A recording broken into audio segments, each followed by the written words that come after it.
And I'm here with media and tech analyst Ian Whittaker. Ian, it's really nice to see you. We're at the Media Leader Summit, and we're only a week out from the UK general election. And I'm curious what you think as an analyst the effects of the election could have on the media industry. No, nice to be here, Jack. Thanks very much for taking the time. I think probably you've got a few things here. One is if you look just at general effects, and then if you look at media specifically. So what I would say general effects is, once we get known the result of the election, assuming it's a Labour majority, which I think most of the bettors are assuming it is at the moment. Not a foregone conclusion, but... Not a foregone conclusion. Almost. I would say it's not a foregone conclusion, okay. But we'll see. Yeah. But I think if you look at the situation there, what this means is certainty for business. And I think from that standpoint, once you have certainty, both in terms of the composition of the government and what they will do, that will give businesses confidence to invest. And I would see that as a positive for particularly the advertising environment, because it is, after all, businesses that drive advertising. So I think overall what you'll see is second half of the year, assuming it's an outcome that pleases businesses, I think that should be seen as relatively benign for the advertising environment. And would a Labour government basically please businesses? I mean, are they open to business? Well, bear in mind that what businesses really like is certainty. Once they know what is happening, they can plan around it. If you listen to the plans that have come through from Labour, generally what Keir Starmer and Rachel Reeves are proposing is nothing that scares the horses in terms of businesses. So generally they should be quite positive.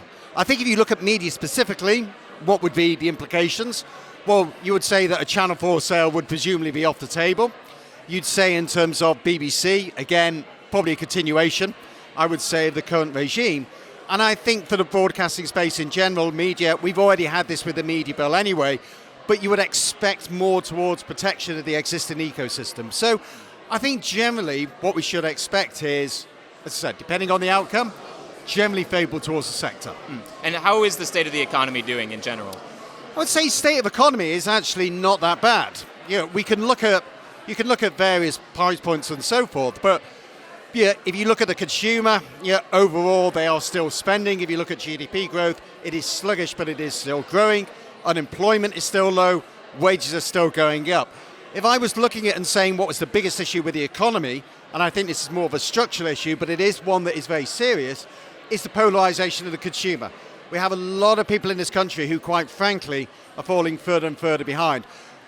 That would be the area I would look at. But if you want to take the economy in its totality, then you would say it's not that bad. Interesting, okay. There's lots of media leaders in the room, of course, as for our Media Leader Summit. I'm curious, if you had one message for them, what would you say should be their top priority as we look into the rest of this year? I would probably say be flexible.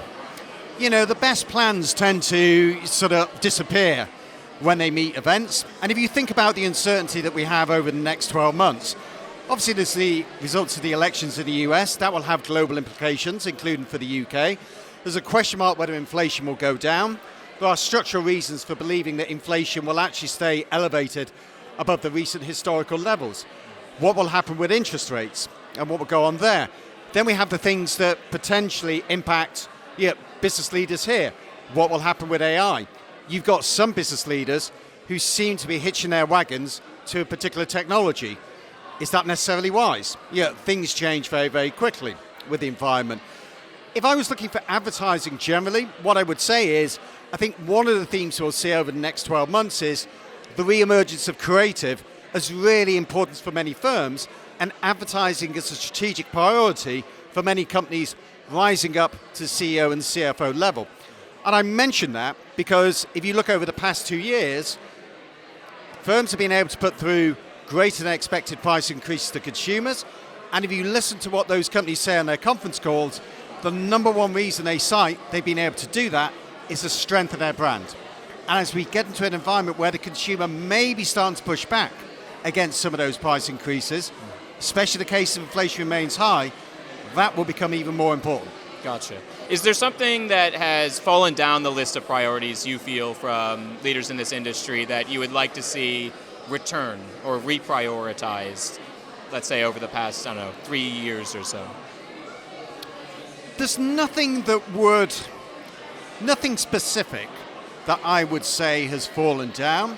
I think if I was to say a general topic that I think particularly certain parts of the media sector needs to be, and I'd point to the agencies, particularly creative agencies, I'd point to broadcasters, in particular on here, it's a need actually to recover their confidence.